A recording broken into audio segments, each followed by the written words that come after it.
From the modern day stresses of being a parent to a man who sings about his dog, the Boysable Moose have the latest releases. These are just some of the materials that they have with us in the latest new releases from Video and Music. McPratt, Chris Brown, thanks for coming in. Good to have you here, as always. Let's start with a video release, Ready Player One, a film directed by Steven Spielberg, so that is always an event. Yep. How did we like this film, guys? It was really entertaining in the turn your brain off sort of the sense. Right.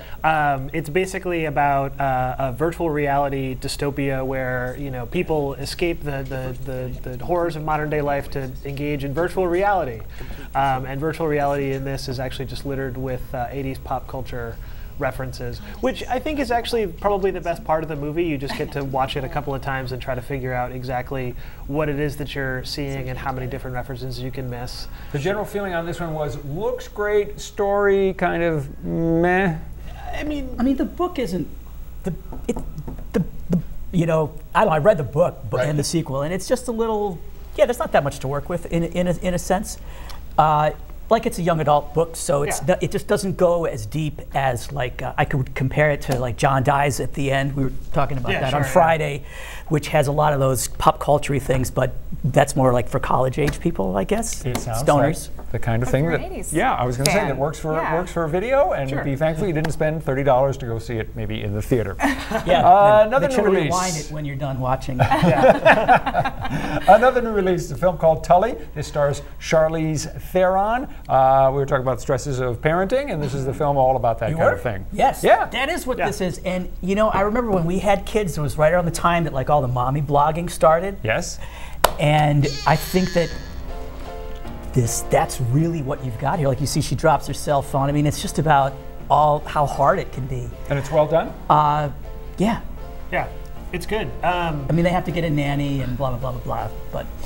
It's tough to tell you exactly why the movie is so good without spoiling some plot points, but it's very good. I like the line that you guys gave us of, it's more Fight Club than the Brady Bunch, so not exactly a portrait of domestic bliss. Yeah, it's, exactly. All right.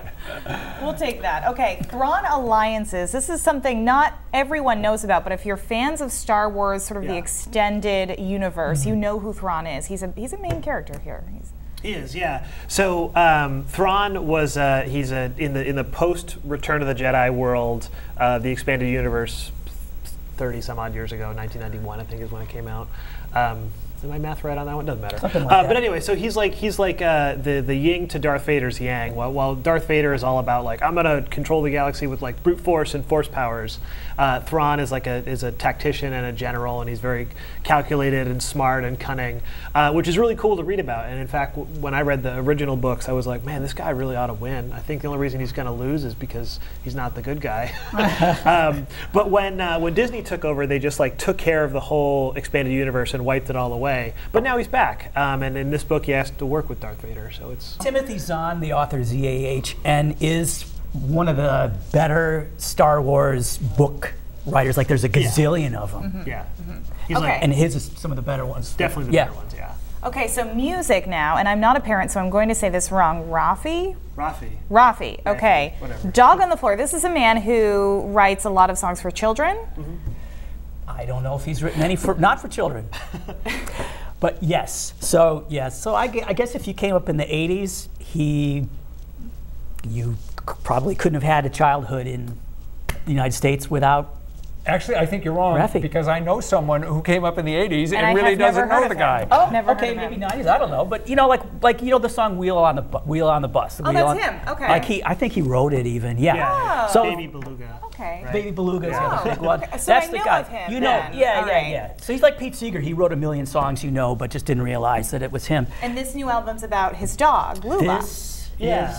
is Luna. And there you go. But it's it sounds like a Raffi album. It's acoustic. It's real instruments. It's really nice. Yeah, it's pleasant. It's nice to think that with all the stuff that's going on in the world in 2018, Raffi, who's been making songs for children for 40 plus years and involved in a ton of charity work around the globe, is I'm going to write an album about my dog. And that's we don't have Fred Rogers anymore, but we Yeah. still got Raffi. Yeah. Let's end with Bob Dylan. Gone deep into the archives for this one. A CD release live, 62 to 66, rare performances. What does this give us of Dylan that we haven't already gotten, Chris? Well, a whole bunch of exactly what you just said. A bunch of live stuff from that 5-year period. It had been released on really super limited vinyl in Europe, like 100 copies, and everybody went nuts. And that was in order to extend the copyright, so this stuff didn't enter the public domain. That's why that was. Now we get to hear it. Dylan fans, one more thing they may want to add to the collection. Oh yeah, definitely. It's essential. Leave it there. Mick, Chris, thank you so much. And we'll be back with more of 207 right after this.